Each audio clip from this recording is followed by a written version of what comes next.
Olá, alunos! Tudo bem com vocês? Espero que sim. Aqui é a professora Juliana e esse segundo bimestre a gente vai começar com um tema muito legal que chama organização biológica. Sora, o que é isso? Então vamos pensar na nossa casa e na nossa vida. Nós moramos numa casa que, por sua vez, está numa rua, que está num bairro, que está numa cidade, que está num estado, que está num país. Tá vendo que de uma coisinha pequenininha a gente foi aumentando? Assim acontece com o nosso corpo e com o corpo de todos os seres vivos. Nós somos um complexo arranjo, então a gente tem estruturas menorzinhas que vão se juntando, formando estruturas maiores. Qual é a menor estrutura que nós temos? O átomo. Então, se a gente pegar nós aí, qualquer coisa, e cortar no menor número possível, nós vamos encontrar, no menor pedaço possível, a gente vai encontrar uma estrutura chamada átomo. O átomo, por exemplo, a gente tem os elementos químicos, oxigênio, nitrogênio, coisas que a gente escuta aí no nosso dia a dia. Esses átomos, eles vão se juntando, formando moléculas. Por exemplo, a molécula da água, que nós temos 2 átomos de hidrogênio juntos, grudadinhos com o átomo de oxigênio. Depois, essas moléculas elas vão se unindo, juntando e vai formar uma estrutura chamada célula. A célula, quem tem é apenas o ser vivo. Os seres não vivos não têm células, tá bom? Por sua vez, as células vão se juntando e vai formar uma coisa que chama tecido. E não é esse tecido da roupa, tá, gente? O tecido biológico, ele é um conjunto de células iguais.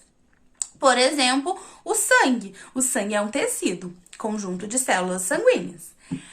Os tecidos, por sua vez, vão se juntar numa estrutura chamada órgão. Então, quais órgãos que a gente tem, por exemplo, que a gente pode lembrar? O pulmão, o coração, o rim. Só nós temos órgãos? Não. Todos os seres vivos têm órgão. Inclusive as plantas, tá bom? As plantas, por exemplo, a flor, a folha, são órgãos das plantas. E os órgãos vão se juntando em sistemas. Então, por exemplo, sistema digestório, sistema circulatório, sistema nervoso.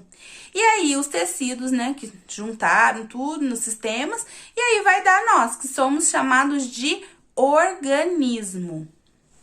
O sistema mais importante que nós temos no nosso corpo é o sistema nervoso.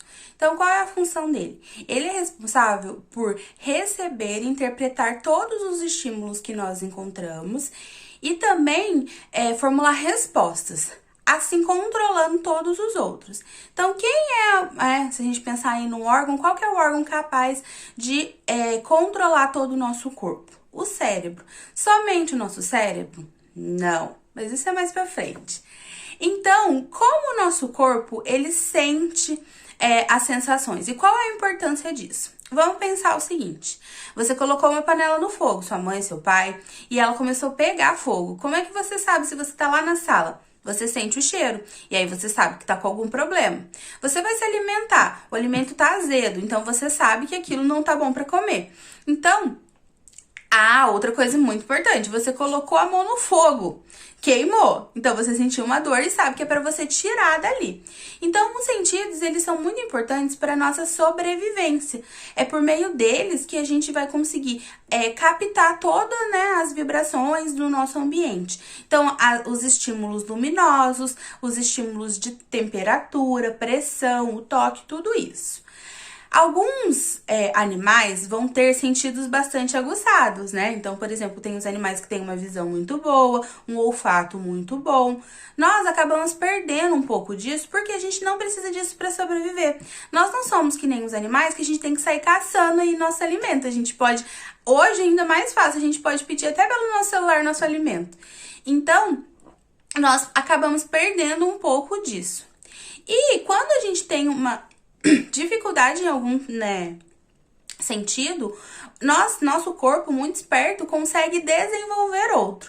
Por exemplo, todo mundo está vendo aí os casos de Covid, que afetam o nosso paladar e o nosso olfato. Então, você pode perceber que a gente já teve esse problema, que acaba desenvolvendo uma visão melhor ou uma audição melhor, porque o nosso corpo tenta compensar estes sentidos. O primeiro sentido que a gente vai falar é a visão. Então, a visão, ela é responsável por receber os sinais luminosos da luz, então, né? e transformar no nosso cérebro para a gente poder enxergar. Quem que é o órgão responsável por isso? O nosso olho. O nosso olho, ele é uma estrutura complexa, ele tem as pálpebras que servem para abrir e fechar o olho e também para ajudar na lubrificação. Nós temos nossos cílios, que serve para proteger que entre alguma poeira, alguma coisa. A gente tem a lágrima, que serve para lubrificar e para também limpar o nosso olho. Nosso olho, a gente tem aqui uma estrutura chamada córnea. A córnea, ela é transparente, é uma pelinha transparente. E é normalmente assim, quando a gente vê, por exemplo, casos de pessoa de transplante de córnea. A íris é a parte colorida aqui do nosso olho. Então, tem pessoa que tem olho claro, fica mais fácil de ver, e isso chama-se íris. No pontinho preto aqui no meio do nosso olho é chamado pupila.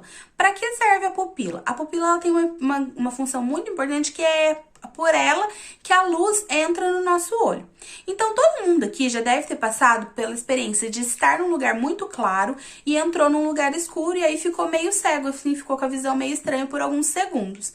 Por quê? A pupila, ela aumenta de tamanho quando a gente está num ambiente muito escuro para poder captar o maior número de luz possível, e quando a gente está num ambiente muito claro, ela diminui, já tem luz demais, não precisa entrar tanto.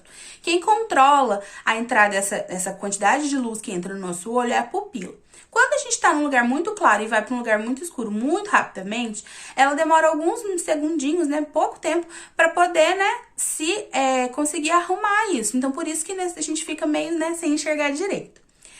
Depois, a gente vai ter a lente. A lente, assim como a gente tem no nosso celular e as câmeras que fazem o foco, a lente também ela vai focar. E aí, por fim, a gente tem a retina, que é onde a imagem vai ser formada. E aí, a imagem vai ser mandada para o cérebro pelo nervo óptico. Uma curiosidade é que a imagem ela é formada no sentido ao contrário, de ponta cabeça. Só que para o cérebro demora milésimos de segundo para converter ela na posição normal, coisa que nós não conseguimos perceber. Nosso segundo sentido na verdade, a união de dois, que é o olfato e o paladar. Como eu falei, né, no começo, hoje o olfato e o paladar estão sendo bem difundido aí, porque a Covid acaba afetando. Então, todo mundo já passou por isso, já percebeu de uma vez que você estava meio doente, meio resfriado, e aí você estava com o nariz meio entupido e foi tentar se alimentar e não sentiu o gosto da comida? Por quê? O olfato e o paladar, eles trabalham juntos na percepção de cheiros, né, aromas e sabores. Então, uma coisa, eles estão interligados. Por isso que quando um não funciona direito, o outro acaba não funcionando. Então, como que a gente sente o cheiro? No nosso nariz, a gente tem os cílios, que são pelinhos, que servem para, né, impedir que entre poeira para o nosso corpo. E nós temos ali também o epitélio olfatório, então são células capazes de sentir os aromas do ambiente, né? Por sua vez, a língua tem as papilas gustatórias, que são também estruturas capazes de sentir os 5 sabores principais. Quais são esses 5 sabores principais? O doce, o salgado, o amargo, o azedo e o umami. O umami não é muito conhecido, né? E aí, todo alimento é a combinação desses 5 sabores básicos. Então, toda vez que a gente tem essa união do olfato com o paladar para a gente sentir os gostos. A audição, ela é responsável por receber e interpretar os estímulos sonoros.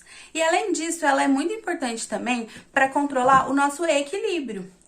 Então, como que a gente sente, né, escuta os sons? Nós temos uma estrutura, né, no ouvido, que é pelo meato acústico, que vai levar essas ondas sonoras até a membrana timpânica. A membrana timpânica vai vibrar a 3 ossos. Os ossos martelo, bigorna e estribo. E eles vão mandar o sinal para o cérebro.